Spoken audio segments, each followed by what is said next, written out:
September 21st, 1944, Camp Clinton, Mississippi. 300 German prisoners behind barbed wire. Kitchen bells echo across humid cotton fields. Obergefreiter Hans Müller steps off the cattle car at Camp Shelby, Mississippi on August 15, 1944. His Wehrmacht uniform torn and mud-stained from weeks in Allied custody since his capture at St. Vith. The suffocating heat strikes him like a physical blow as guards escort 300 German prisoners through gates topped with concertina wire. Müller expects the brutal treatment his officers warned would await German soldiers in American hands: starvation rations, forced labor, systematic brutality designed to break Wehrmacht morale. What he discovers challenges every assumption Nazi propaganda has drilled into Wehrmacht consciousness. The processing center reeks of disinfectant and human sweat as American guards speaking broken German direct prisoners through medical examinations that exceed anything Müller experienced in Wehrmacht field hospitals. A black sergeant with precise military bearing records personal information with mechanical efficiency while treating German captives with professional courtesy that contradicts everything Müller learned about American racial hierarchy. The cognitive dissonance begins immediately as observed reality conflicts with indoctrinated expectations. Staff Sergeant William Jackson, commanding the processing detail, to maintain strict adherence to Geneva Convention requirements, while German prisoners struggle to comprehend treatment that emphasizes human dignity over racial animosity. His unit processes 400 German captives weekly with medical attention, adequate housing assignments, and personal belongings inventory that preserves individual property rights despite prisoner status. The systematic humanity contradicts Wehrmacht intelligence briefings describing American prison camps as sites of torture and starvation. Müller's first meal arrives on metal trays that contain portions exceeding anything he consumed during successful Wehrmacht campaigns in France and Russia. White bread, processed meat, canned vegetables, and fresh fruit create abundance that seems impossible given Nazi propaganda describing American material weakness and industrial collapse. The calories provided exceed German field rations by 40%, while maintaining nutritional standards that Wehrmacht quartermasters never achieved. The barracks assignment reveals living conditions that surpass German military standards throughout the war. Individual bunks with clean mattresses, adequate heating, electric lighting, and sanitary facilities demonstrate American logistical capabilities that explain military success through material superiority. German prisoners discover running water, flush toilets, and central heating systems that represent luxury unknown to Wehrmacht personnel during continuous combat. Corporal Robert Martinez, supervising barracks assignments, speaks fluent German acquired through university education that challenges Nazi assumptions about American intellectual decay. His technical competence, professional demeanor, and systematic organization reveal democratic society's capacity to produce educated military personnel who combine cultural sophistication with practical efficiency. The interaction forces German prisoners to confront propaganda claims about American educational inferiority. The first evening meal introduces German captives to American abundance through portions that exceed German civilian rations throughout the war. Fresh meat, dairy products, processed foods, and desserts create nutritional intake impossible for German families since 1941 rationing restrictions eliminated luxury items. Müller consumes more protein in one American meal than his family received weekly under Nazi food distribution systems. Medical examinations reveal systematic malnutrition among German prisoners, reflecting Wehrmacht supply failures during the war's final phases. American medical personnel document weight loss, vitamin deficiencies, and dental problems that indicate prolonged, inadequate nutrition, despite German military's reputation for organizational efficiency. The contrast between observed German physical condition and abundant American food allocation demonstrates material disparities that explain military outcomes. Camp Clinton's organizational structure reflects American industrial efficiency applied to prisoner administration with systematic precision that surpasses German military bureaucracy. Processing procedures, housing assignments, work details, and recreational activities operate through standardized protocols that maintain order while respecting individual dignity. German prisoners witnessed democratic principles applied to enemy personnel, with consistency contrasting sharply with Nazi treatment of captured Allied soldiers. The evening orientation session, conducted in fluent German by American education officers, introduces international law requirements and prisoner rights that exceed anything Wehrmacht personnel received during military training. Geneva Convention protections, recreational privileges, correspondence rights, and educational opportunities represent systematic humanity that challenges Nazi claims about American barbarism and democratic weakness. German prisoners retiring to heated barracks with adequate bedding realize their captivity provides living standards superior to German civilian conditions throughout occupied Europe. The psychological impact proves immediate and profound, as observed American generosity contradicts every Nazi propaganda claim about democratic society's inability to sustain material abundance during prolonged military conflict. Müller falls asleep surrounded by abundance that seems impossible. The first day of American captivity destroys fundamental assumptions about enemy brutality while demonstrating systematic humanity that challenges core Nazi beliefs about racial hierarchy and democratic inefficiency. German prisoners discover that their enemy treats captives better than Nazi Germany treats its own citizens, creating cognitive dissonance that begins ideological transformation through undeniable material evidence. The mess hall at Camp Clinton stretches before Feldwebel Wolfgang Schneider like a vision from another world, as American guards escort his prisoner detail through doors that should lead to starvation, but instead reveal abundance that defies Nazi propaganda about American material weakness on September 22, 1944. Steam rises from serving lines where German prisoners queue for portions that exceed anything Schneider has eaten since 1941. The cognitive dissonance between expected privation and observed plenty creates psychological trauma among Wehrmacht veterans, conditioned to believe American democracy represents decadent weakness, incapable of sustaining total war. Nazi propaganda films, screened throughout Wehrmacht training, depicted American society as racially mongrelized, industrially incompetent, and spiritually decadent, a nation of jazz-addicted weaklings whose mixed population could never match Aryan discipline. Party officials described democratic capitalism as a Jewish conspiracy designed to weaken racial consciousness through material comfort. The systematic abundance surrounding German prisoners contradicts every ideological foundation of National Socialist worldview, while demonstrating American material capabilities that explain military success through economic factors. Schneider's mess hall experience begins with portions served by American personnel who treat enemy prisoners with professional courtesy that contradicts Wehrmacht intelligence about Allied brutality. The serving line offers choices, multiple meat selections, fresh vegetables, dairy products, and processed foods that represent industrial capacity unknown in wartime Germany since rationing restrictions eliminated luxury consumption. Each tray contains calories exceeding German civilian allocations throughout the war while maintaining nutritional variety impossible under Nazi food distribution systems. The breakfast allocation includes fresh eggs, processed bacon, white bread with butter, canned fruit, and coffee with sugar, items unavailable to German families since the war's earliest phases.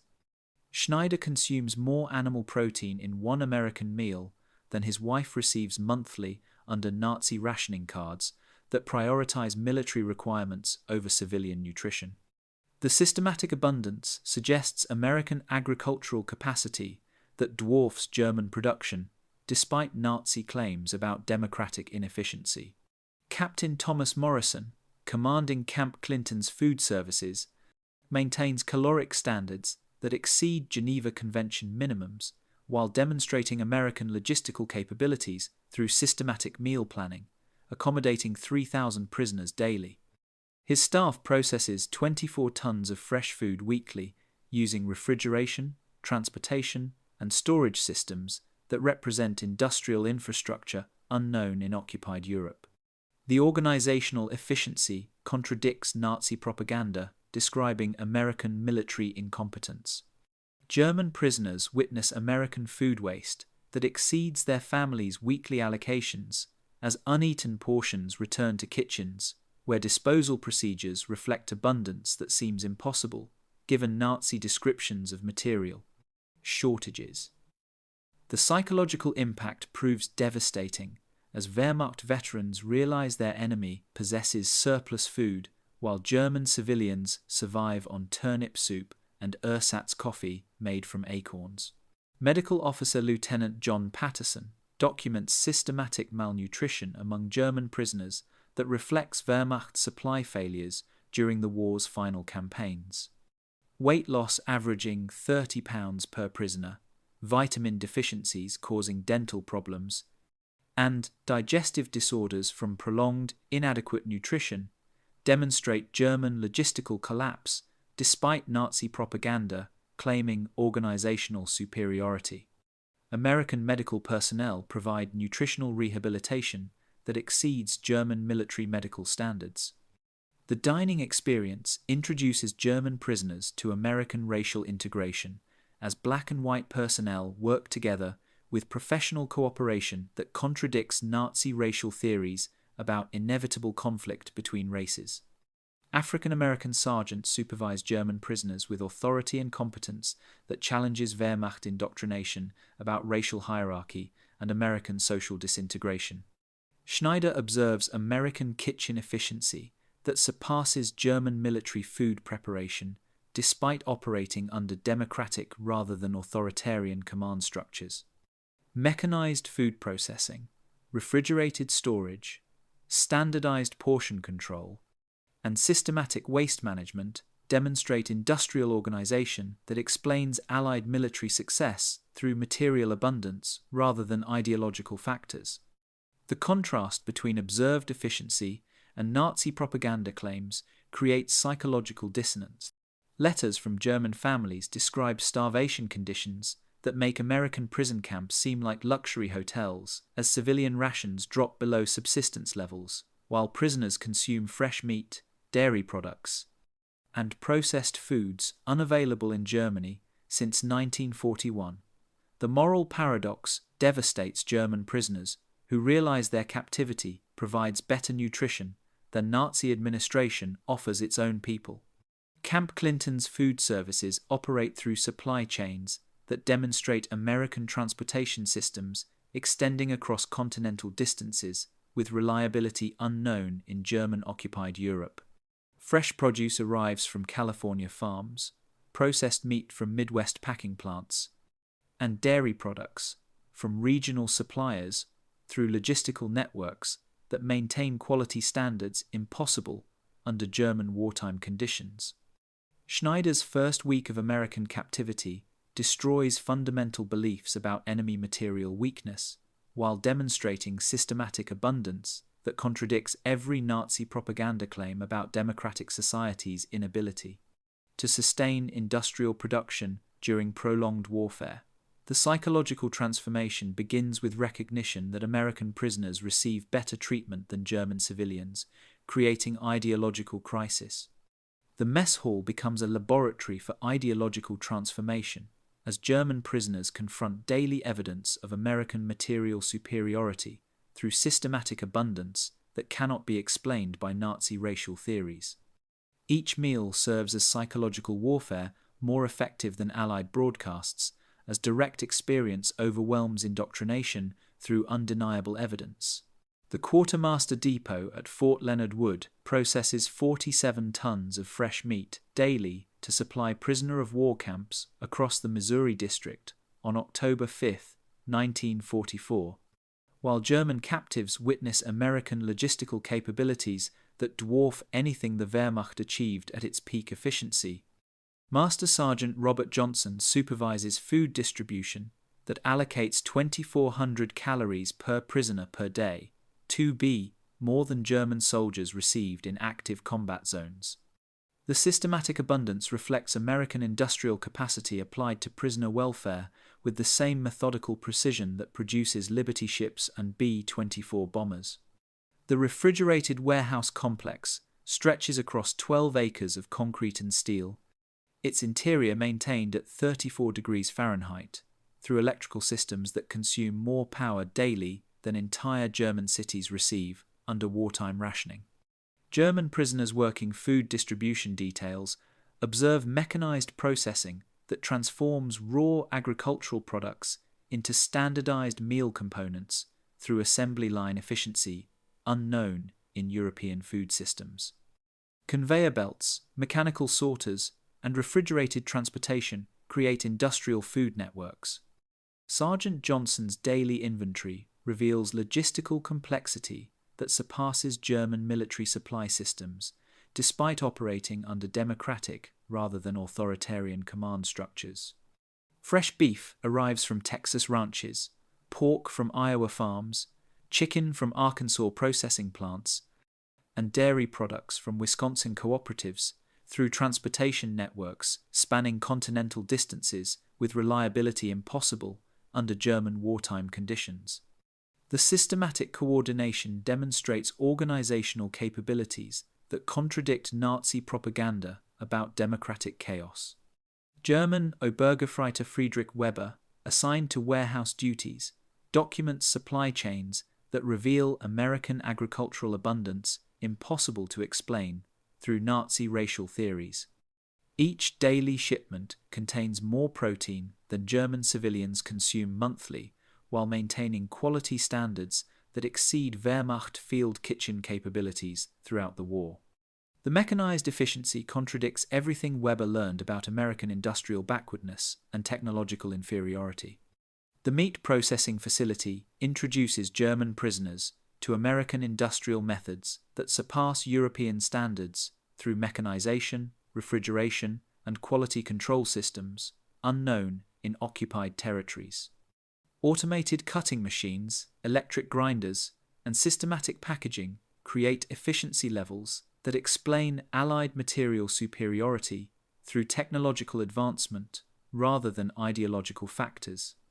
Weber observes American workers operating complex machinery with competence that challenges Nazi assumptions about democratic education. Quality control procedures reveal American food safety standards that exceed anything German prisoners experienced during military service or civilian life under Nazi administration. Temperature monitoring, bacterial testing, and systematic inspection create food security impossible under German wartime conditions, despite propaganda claims about Aryan organizational superiority. The contrast between observed American efficiency and experienced German shortages creates psychological dissonance among Wehrmacht veterans. The caloric allocation system demonstrates American commitment to Geneva Convention requirements through systematic record-keeping that documents nutritional standards exceeding German military rations throughout the war. Each prisoner receives measured portions, providing complete proteins, essential vitamins, and adequate calories for maintaining health during prolonged captivity. The bureaucratic precision contradicts Nazi propaganda describing American administrative chaos. German prisoners witness American food waste that exceeds their families' monthly allocations as surplus production, creates abundance impossible to explain through Nazi theories about democratic economic inefficiency. Disposal procedures for expired products, damaged packaging, and overstock items reveal systematic surplus that contradicts German experience of scarcity. The psychological impact proves devastating as Wehrmacht veterans realize their enemy possesses food abundance while German civilians survive on ersatz substitutes. Transportation logistics reveal American organizational capabilities that surpass German achievements despite operating across continental distances without authoritarian command structures. Refrigerated railcars, temperature-controlled trucks, and systematic scheduling maintain food quality through distribution networks spanning thousands of miles with reliability unknown in German-occupied Europe. The systematic efficiency contradicts Nazi propaganda about democratic transportation chaos. Medical nutritionist Captain Sarah Mitchell analyzes German prisoner malnutrition patterns that reveal Wehrmacht supply failures while documenting American rehabilitation programs that exceed German military medical standards. Systematic weight gain, improved dental health, and elimination of vitamin deficiency symptoms demonstrate American medical capabilities that contradict Nazi propaganda about Jewish influence corrupting medical science. Supply chain documentation reveals American record-keeping systems that track food distribution with precision, exceeding German military bureaucracy, despite operating under democratic oversight. Computer-assisted inventory management, systematic quality reporting, and statistical analysis create administrative efficiency that contradicts Nazi propaganda about democratic paperwork chaos and governmental incompetence. Weber's weekly reports document psychological transformation among German prisoners who witnessed daily evidence of American material superiority through systematic abundance that cannot be explained by Nazi racial theories.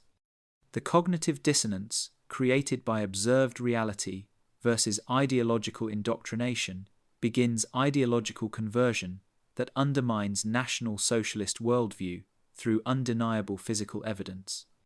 The Quartermaster Depot becomes a laboratory for understanding American industrial warfare capabilities as German prisoners observe logistical systems that dwarf Wehrmacht achievements while operating under democratic principles.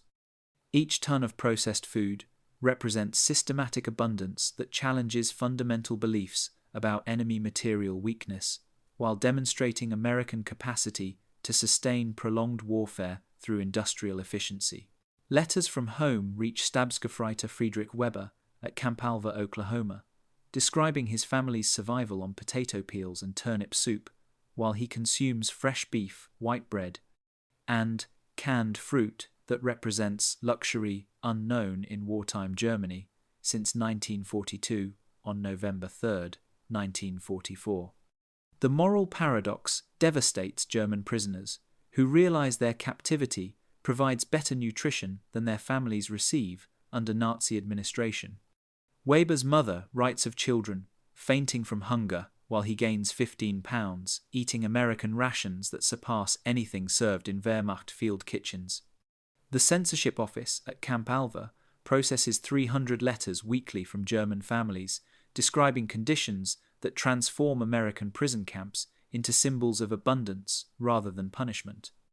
Weber's wife describes queuing for 4 hours to receive turnip rations that provide minimal calories, while he consumes 3 complete meals daily with fresh meat, processed vegetables, dairy products, and desserts unavailable to German civilians, since rationing restrictions eliminated luxury foods. The psychological burden of abundance amid family suffering creates guilt that challenges German prisoners' understanding of captivity. Medical examinations document systematic weight gain among German prisoners, averaging 25 pounds during their first 6 months of American captivity, while letters from home describe family members losing equivalent amounts through malnutrition.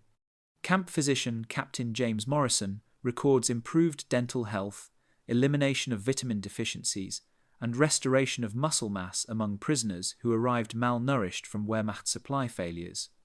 The contrast between prisoner rehabilitation and family deterioration creates psychological trauma. Weber's correspondence reveals German civilian food allocations that provide 1,200 calories daily compared to his American prison rations totaling 2,400 calories with superior protein content, fresh produce, and processed foods impossible to obtain under German wartime rationing. His mother's letters describe ersatz coffee made from acorns, bread containing sawdust and potato flour, and meat rations limited to 50 grams weekly when available. The systematic abundance surrounding Weber's captivity contradicts Nazi propaganda about American material weakness. The letter-writing sessions, supervised by American education officers, introduced German prisoners to censorship policies that permit detailed descriptions of camp conditions while protecting operational security. Weber's weekly correspondence documents American food quality, medical care, recreational facilities, and educational opportunities that exceed German civilian standards throughout the war. The systematic transparency contradicts Nazi propaganda about Allied brutality under democratic political systems. German families responding to prisoner letters expressed disbelief at descriptions of American abundance that seem impossible given Nazi claims about enemy material shortages. Weber's sister writes questioning whether American censors force prisoners to exaggerate camp conditions while describing her own survival on rutabaga soup and barley bread that provide insufficient nutrition. The cognitive dissonance between family starvation and prisoner abundance creates ideological crisis. Red Cross inspections document German prisoner nutrition that exceeds Geneva Convention requirements, while confirming family reports of civilian starvation through systematic malnutrition affecting German children, elderly populations, and non-essential workers under Nazi food distribution priorities. International observers record prisoner weight gain, improved physical health, and psychological rehabilitation that contrasts sharply with documented civilian deterioration in German cities. The moral implications of American generosity toward enemies, while German families starve, creates psychological transformation among prisoners who witness daily evidence of democratic values applied with systematic consistency. Weber observes American guards sharing personal food packages with German prisoners, while his family subsists on starvation rations that reflect Nazi administration's inability to maintain civilian welfare. The contrast between enemy, humanity, and homeland brutality challenges core beliefs. Letters describing German children collecting acorns and chestnuts for survival, while American prisoners consume fresh fruit and processed desserts, create psychological devastation that undermines National Socialist ideology through direct comparison of material conditions.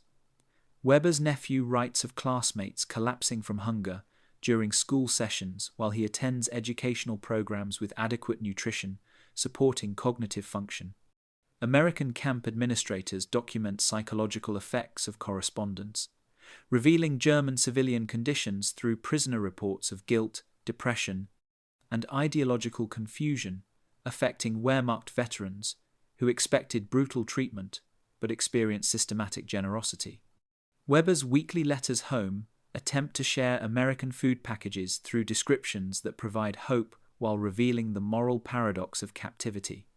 The correspondence becomes psychological warfare more effective than Allied propaganda broadcasts, as first-hand accounts from trusted family members describe civilian suffering, while prisoners experience systematic abundance that contradicts Nazi claims about American material weakness.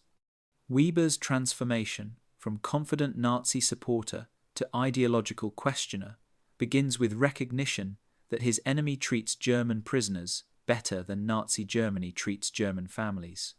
The letters home become testimonies to American material superiority and humanitarian values, as German prisoners describe living conditions that exceed their families' peacetime standards, while challenging Nazi propaganda about Enemy 17.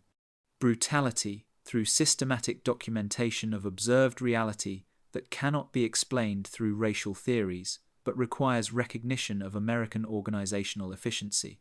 Colonel James Harrison, commanding Camp McCain in Mississippi, implements Geneva Convention requirements with bureaucratic precision that transforms international law into psychological warfare against Nazi ideology, on December 10, 1944.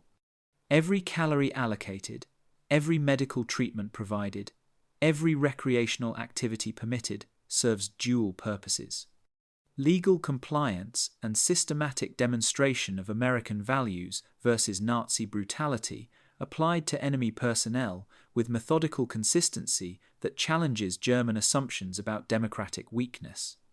The daily administrative routine at Camp McCain documents systematic adherence to international humanitarian law through record-keeping that exceeds Geneva Convention minimums, while demonstrating American organizational efficiency applied to prisoner welfare.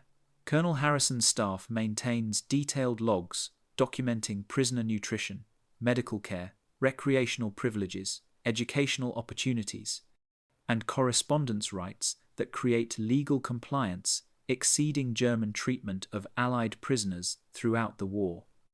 The bureaucratic precision contradicts Nazi propaganda describing American administrative chaos. German Hauptmann Klaus Zimmermann observes American administrative procedures that demonstrate democratic governance principles through systematic transparency, legal accountability, and humanitarian consistency applied to enemy personnel with precision that surpasses German military bureaucracy. Prison administration operates through written procedures, documented decisions, and systematic appeals processes that provide individual rights protections unknown in Nazi concentration camps or German prisoner facilities. The contrast between observed American legalism and experienced German arbitrariness challenges Wehrmacht assumptions. Medical care protocols reveal American commitment to humanitarian standards that exceed international requirements while demonstrating systematic healthcare delivery impossible under German wartime conditions. Camp physician Major Robert Chen maintains medical records documenting prisoner health improvements, systematic disease prevention, and surgical procedures that exceed German military medical standards throughout the war. The comprehensive healthcare contradicts Nazi propaganda about American racial hygiene policies and medical system corruption. Educational programs introduce German prisoners to American academic standards through voluntary classes that demonstrate democratic educational principles, while challenging Nazi assumptions about intellectual development under racial hierarchy systems.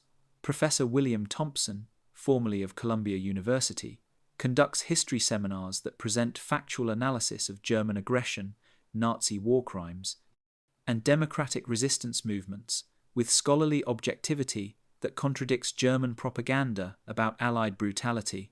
The library system provides German prisoners access to international newspapers, academic journals, and literary works that document global perspectives on Nazi crimes, while demonstrating American commitment to intellectual freedom.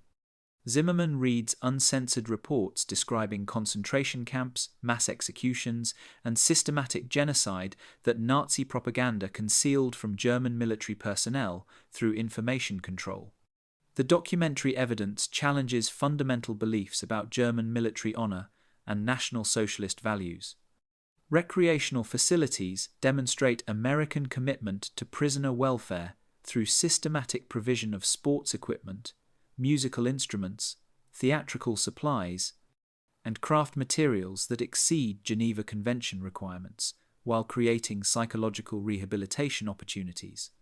German prisoners organize soccer leagues, orchestral performances, and dramatic productions with American support that provides creative outlets impossible under German prisoner administration. The systematic generosity contradicts Nazi claims about American materialism and spiritual emptiness. Religious services accommodate diverse spiritual needs through chaplain programs that provide Protestant, Catholic, and secular counseling services while demonstrating American commitment to religious freedom and individual conscience rights.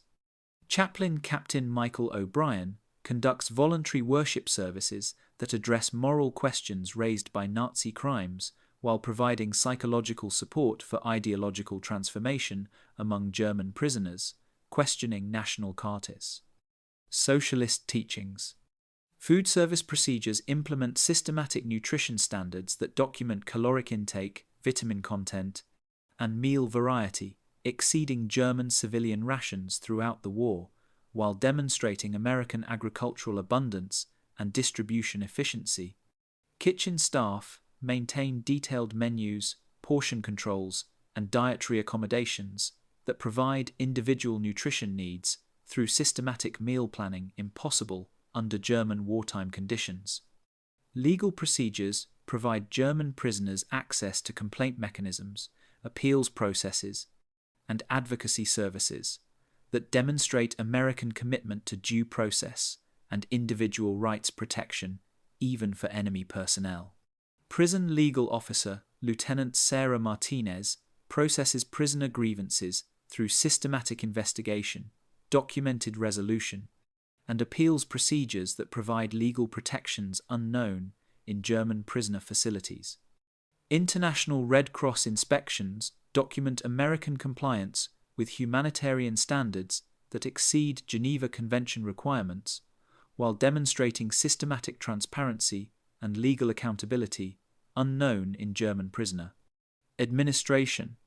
Inspector Heinrich Müller reports prisoner conditions that surpass international standards through documented evidence of systematic humanitarian treatment, legal compliance, and administrative efficiency.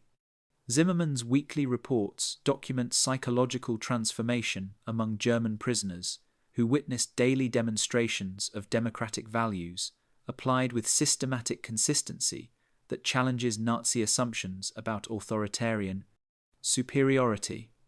The bureaucratic precision, legal accountability, humanitarian standards, and individual rights protections create cognitive dissonance that undermines National Socialist ideology through systematic exposure to American democratic principles. The systematic humanity becomes psychological warfare more effective than Allied propaganda broadcasts. As German prisoners experience democratic governance principles through daily interaction with American administrative procedures that demonstrate organizational efficiency, legal accountability, and humanitarian consistency impossible under Nazi authoritarian systems that prioritize ideology over individual rights. Obergefreiter Klaus Zimmermann pressed his back against the rough wooden wall of Barrack 14 at Camp Concordia, Kansas, watching Sergeant Washington demonstrate proper maintenance procedures for the camp's water purification system. The black sergeant's hands moved with practiced precision across valves and gauges while explaining filtration principles in fluent German that exceeded Zimmermann's own technical vocabulary. Every word shattered another piece of the racial hierarchy that had structured Zimmermann's understanding of the world since joining the Hitler Youth at age 10. Sie müssen verstehen, die Bakterien sammeln sich hier, Washington explained, pointing to filter housings with the casual authority of an engineer. His uniform bore service ribbons from North Africa and Sicily, campaigns where German forces had learned to respect American technical superiority through bitter experience. Yet Nazi indoctrination had taught Zimmermann that such competence was impossible for racially inferior peoples, creating cognitive dissonance that left him questioning fundamental assumptions about human worth and capability. The psychological earthquake had begun 3 weeks earlier when Zimmermann first encountered integrated American military units processing German prisoners at the camp gates. Black soldiers, white officers, and mixed-race personnel worked together with efficiency that contradicted everything he believed about racial conflict and social decay in democratic societies. His Hitler Youth instructors had described America as a mongrel nation torn apart by racial hatred and genetic contamination. Yet the evidence before his eyes showed systematic cooperation that exceeded anything he had witnessed in racially pure Wehrmacht units.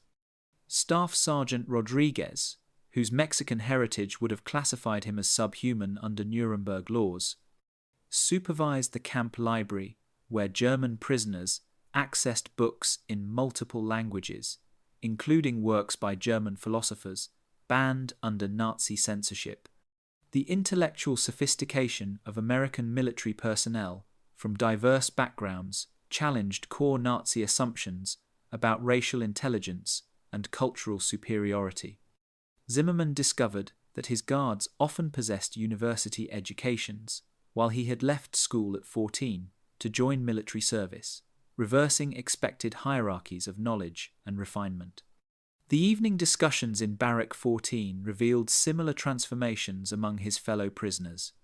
Feldwebel Schmidt, a veteran of the Russian front, struggled to reconcile American racial diversity with military effectiveness he had witnessed firsthand during the Wehrmacht's retreat across France.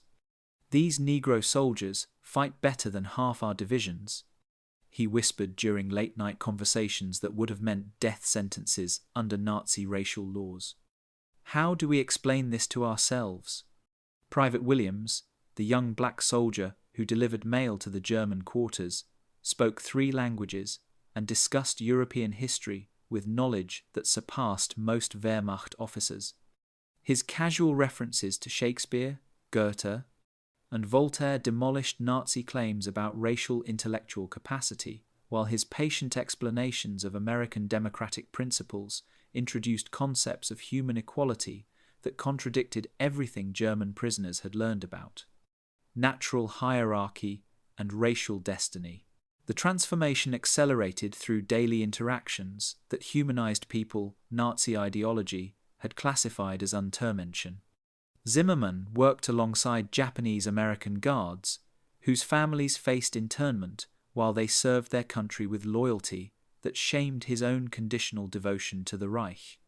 These soldiers demonstrated patriotism without racial hatred, military discipline without brutality, and cultural pride without supremacist ideology, offering alternative models of national identity that German prisoners had never considered possible. Medical treatment at the camp infirmary provided additional evidence of American values in action.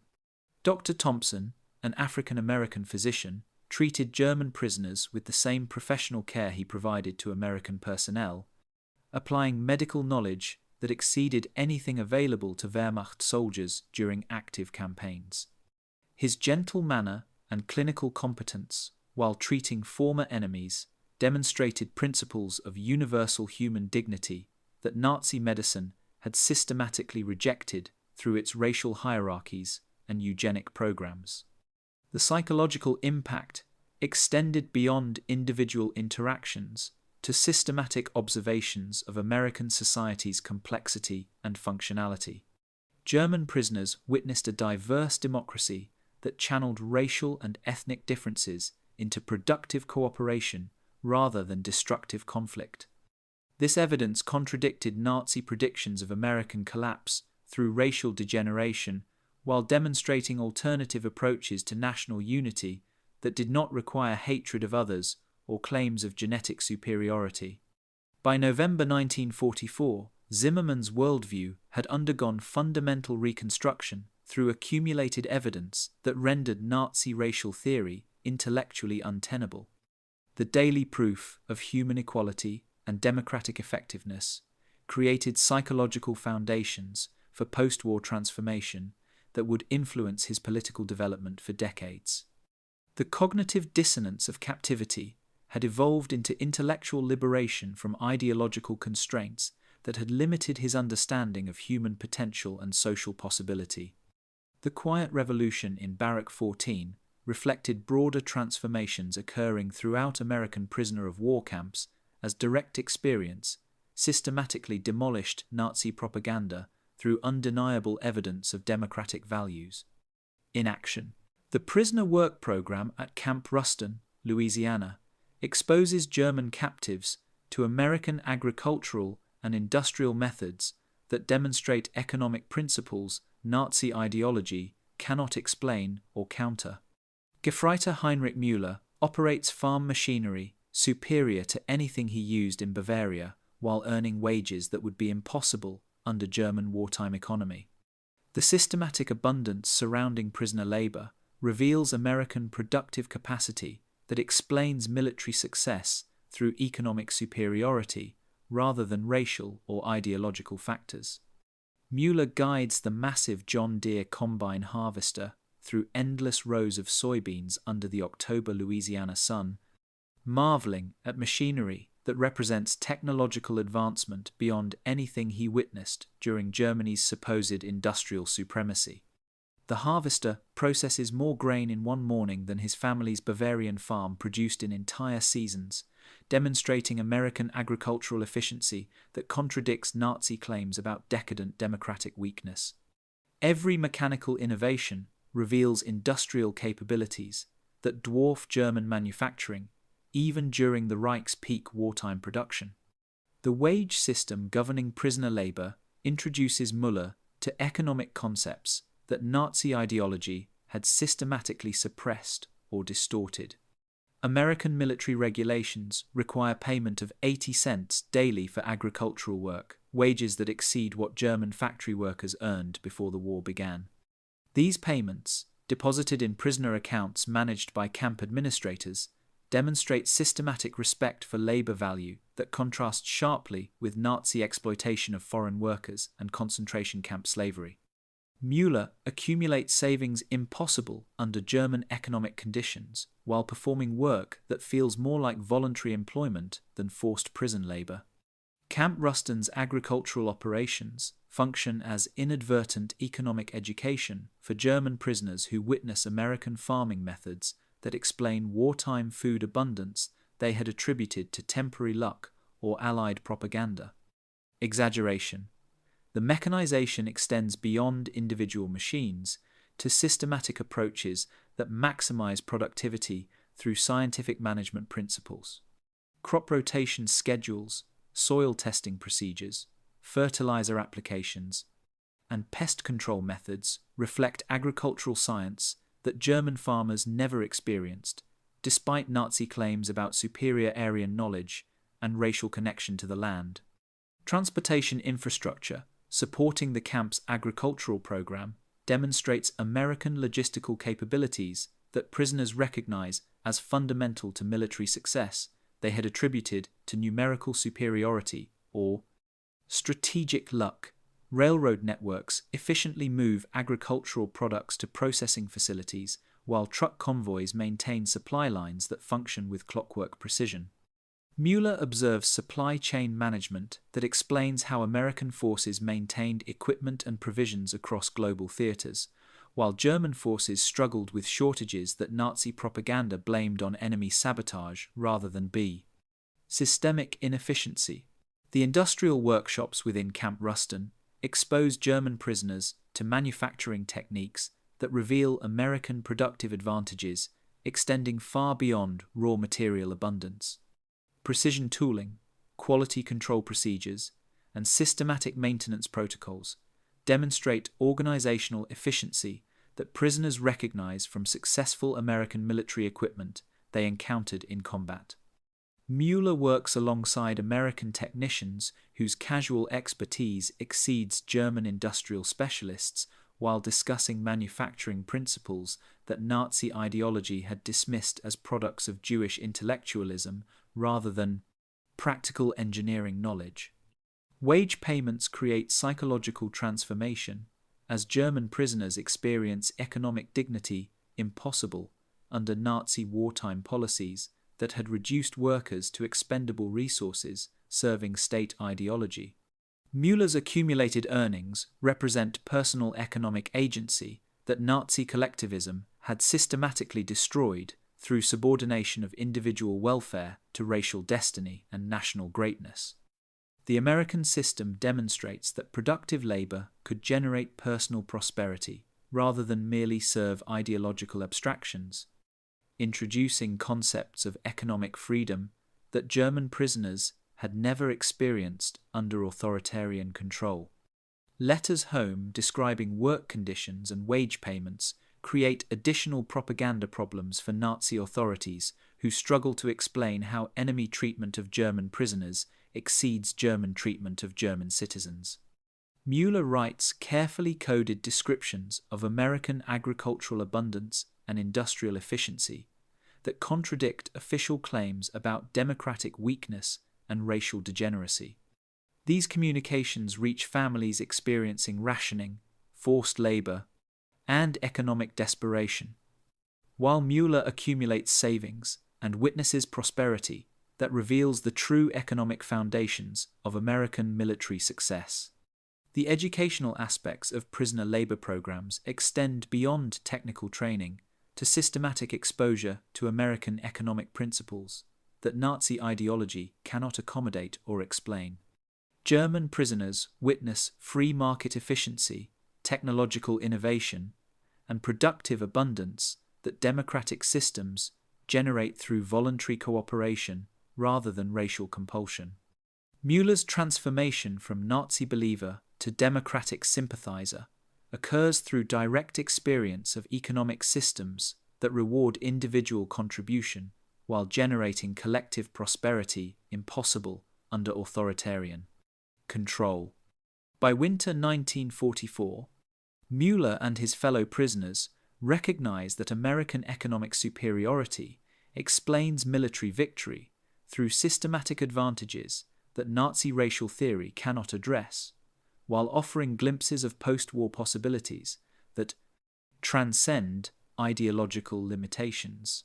The censorship office at Camp Maxey, Texas, processes thousands of letters monthly as German prisoners attempt to describe American conditions to families enduring Allied bombing and Soviet advance. Censors delete references to abundant food, comfortable housing, and humane treatment that might undermine German morale, but prisoners develop coded language to communicate their shock at American generosity. These communications create psychological warfare more effective than Allied propaganda, as first-hand accounts from trusted family members contradict Nazi claims about American brutality and weakness. Lieutenant Colonel James Patterson supervises the mail censorship operation from a cramped office overlooking the camp's main quadrangle, where German prisoners queue for evening mail call with anticipation that reminds him of American soldiers awaiting letters from home. His team of linguists and intelligence officers scrutinizes every outgoing letter for military information, propaganda content, and morale implications that might affect either German prisoners or their families in the rapidly shrinking Reich. The delicate balance between Geneva Convention, communication rights, and wartime security requirements creates daily dilemmas that reflect broader questions about psychological warfare and humanitarian obligations.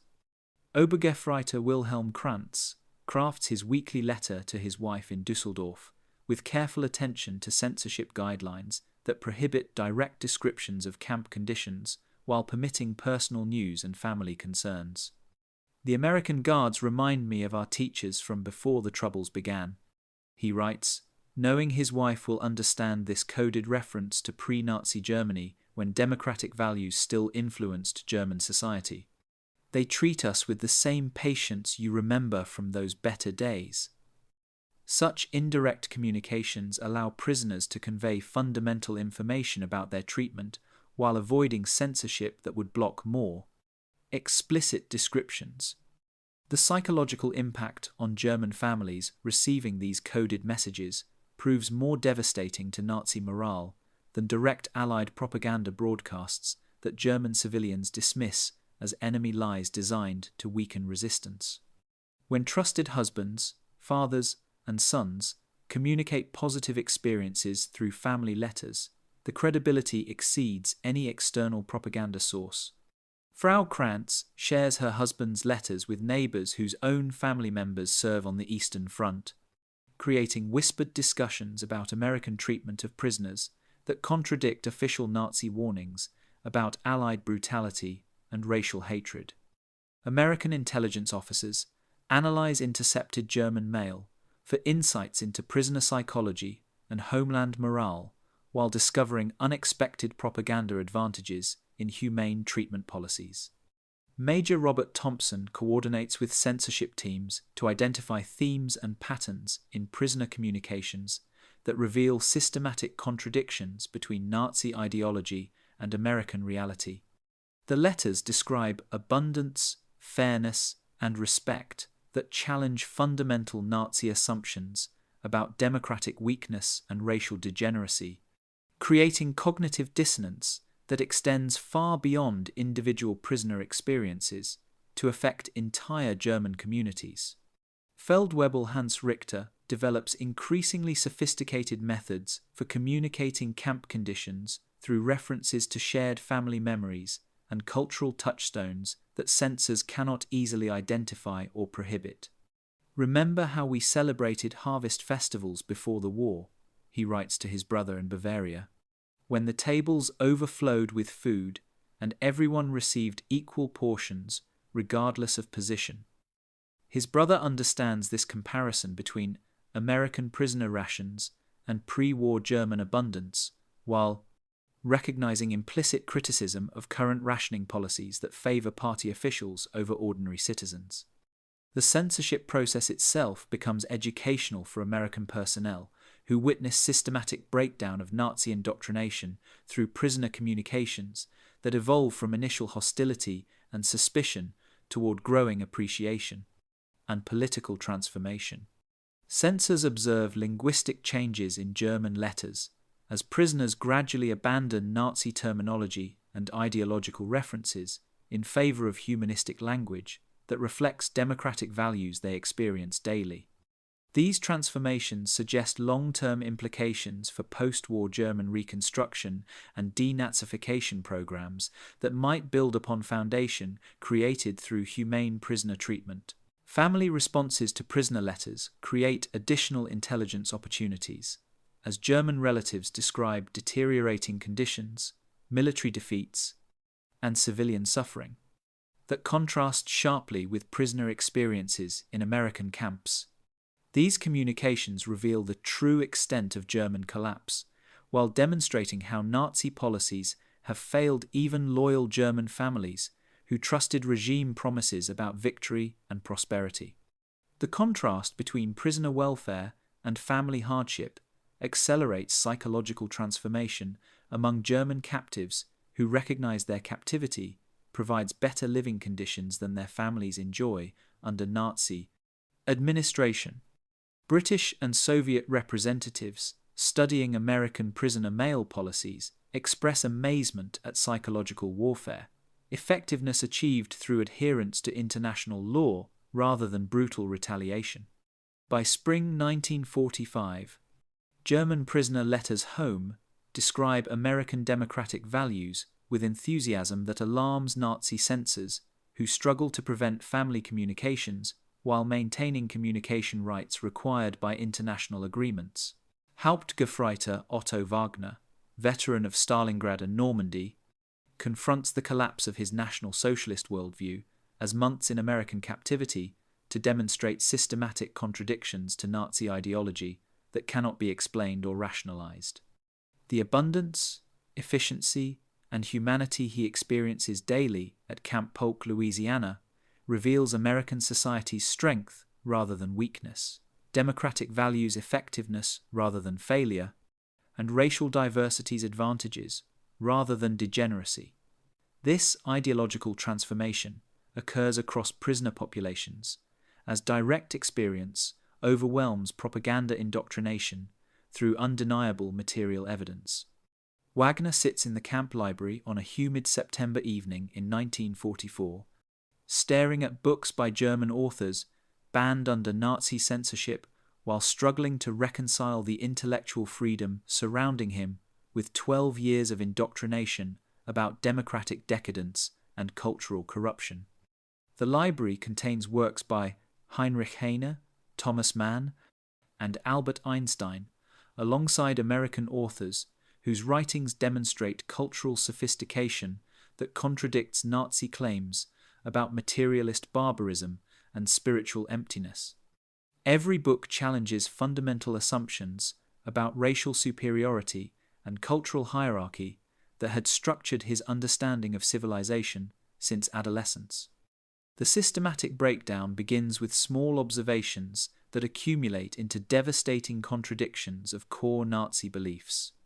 Wagner notices that American guards treat German prisoners with consistent professionalism, regardless of personal attitudes, demonstrating institutional discipline that exceeds Wehrmacht standards during successful campaigns. The medical care provided by camp physicians surpasses anything he received as a German soldier, while recreational activities and educational opportunities reflect concern for prisoner welfare that Nazi ideology cannot explain through racial or ideological theories.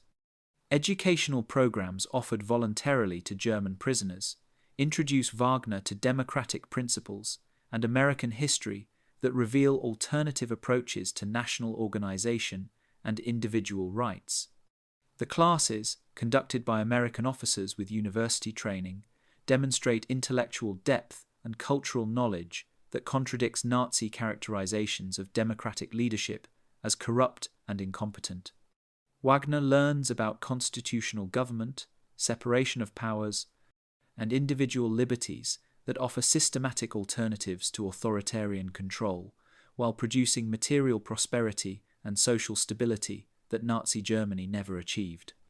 The psychological transformation accelerates through daily interactions with American personnel whose casual competence and professional dedication contradict every Nazi stereotype about democratic weakness and racial degeneracy.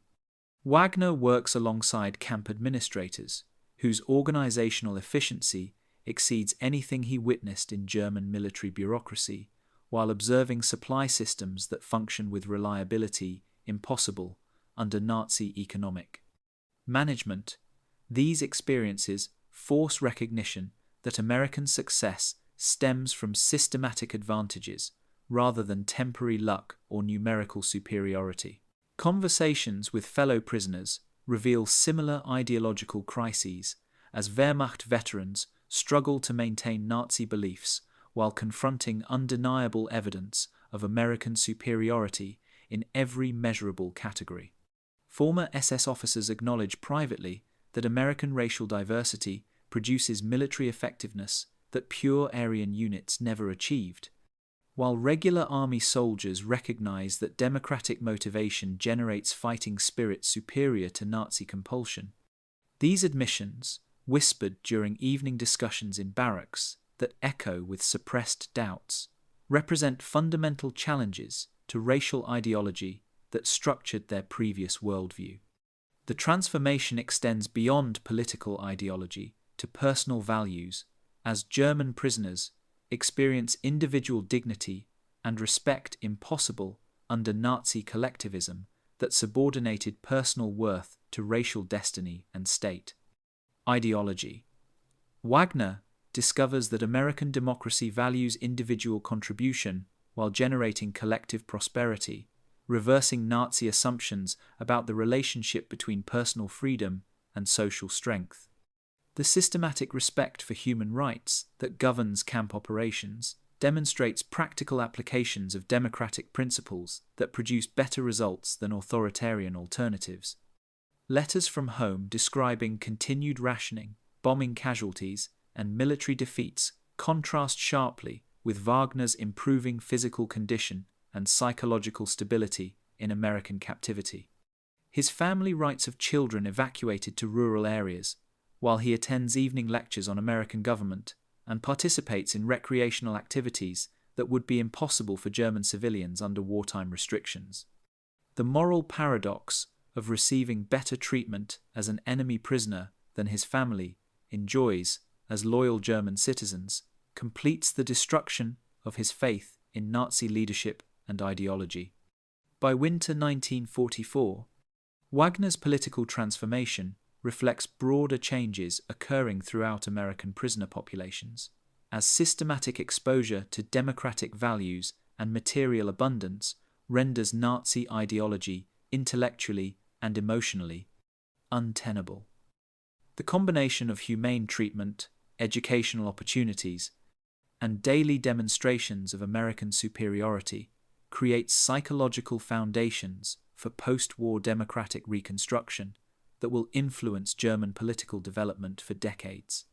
The quiet revolution in American prison camps produces former enemies transformed into potential democratic allies through systematic demonstration that democratic principles generate better results than authoritarian alternatives, while respecting human dignity that Nazi ideology systematically denied. Former Obergefreiter Hans Müller returns to bombed-out Hamburg in July 1946, carrying 15 pounds of additional weight and memories of American abundance that seem like fever dreams amid the rubble of the Preußische Reich. His family, skeletal from years of starvation, cannot comprehend his accounts of 3 meals daily, heated barracks, and recreational activities that exceeded anything available to German civilians during the war's best years. The contrast between American generosity toward enemies and Nazi brutality toward their own people completes the psychological transformation that began with his first American meal 2 years earlier. The train journey from the American repatriation center at Le Havre to Hamburg reveals the extent of German devastation that Müller's American captivity had shielded him from witnessing. Bombed railway bridges, destroyed factories, and skeletal city centers create a landscape of defeat that contrasts sharply with the abundance and efficiency he experienced at Camp Shelby, Mississippi. Fellow repatriates share similar stories of American treatment that defied Nazi propaganda while describing homeland conditions that reveal the true cost of Hitler's war. The psychological whiplash between American prosperity and German destruction forces, recognition that Nazi leadership had sacrificed German welfare for ideological fantasies. Müller's reunion with his wife and children in their bombed apartment building becomes a study in cognitive dissonance, as his healthy appearance and positive attitude contrast with their malnourished desperation and psychological trauma from years of Allied bombing.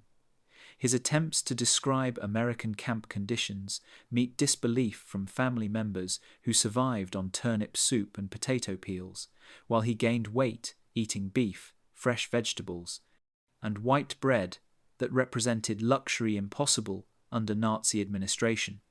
The moral paradox of enemy prisoners receiving better nutrition than loyal German families exposes the fundamental failure of Nazi priorities and leadership competence. The reconstruction of Hamburg proceeds slowly through 1947 as former prisoners like Müller apply knowledge and skills acquired in American camps to rebuilding efforts that benefit from democratic organizational principles they learned during captivity. Müller's work crew approaches construction projects with efficiency techniques observed in American military operations while applying cooperative methods that contrast with authoritarian approaches traditional in German industry. These former prisoners become inadvertent agents of democratic transformation as they introduce American management concepts and individual dignity principles to post-war German society. Conversations with neighbors reveal widespread recognition among Hamburg civilians that German prisoners received better treatment from American enemies than German citizens experienced under Nazi rule. Frau Weber describes her husband's letters from Camp Alva, Oklahoma, detailing abundant food and humane conditions, while she struggled to feed their children during the war's final desperate months. These comparisons create political implications that extend beyond individual families to broader questions about German leadership competence and ideological validity that influence post-war democratic reconstruction efforts. Müller's integration into post-war German society proves psychologically complex as he struggles to reconcile memories of American abundance with current German poverty while maintaining relationships with family members, traumatized by experiences he was fortunate to avoid through captivity. His advocacy for democratic principles learned in American camps meets resistance from Germans who blame democracy for their current suffering rather than recognizing Nazi responsibility for wartime devastation. The educational process of democratic reconstruction requires patience and persistent demonstration that American values offer superior alternatives to authoritarian solutions. The broader implications of prisoner experiences become apparent as thousands of former POWs return to Germany, carrying positive impressions of American society and democratic governance that influence political development during occupation and Reconstruction. These men serve as informal ambassadors for democratic principles, while possessing credibility that Allied propaganda could never achieve through external persuasion. Their first-hand accounts of American efficiency, abundance, and humanity provide foundation for democratic transformation that builds upon personal experience rather than imposed ideology. Documentation by American intelligence officers reveals systematic attitude changes among repatriated German prisoners who maintain positive views of democratic governance and American society years after their return to Germany. Follow-up studies demonstrate that former prisoners participate in democratic political processes at higher rates than other German citizens, while expressing support for individual rights and constitutional government that reflects their captivity experiences. The psychological transformation of German prisoners through American captivity represents one of the most successful examples of involuntary democratic education in modern history, creating a generation of German leaders predisposed toward democratic cooperation and Atlantic partnership. Müller's journey from Nazi believer to democratic advocate illustrates broader historical processes that shaped post-war German political development through systematic demonstration that democratic principles produce superior results while respecting human dignity that authoritarianism systematically destroys.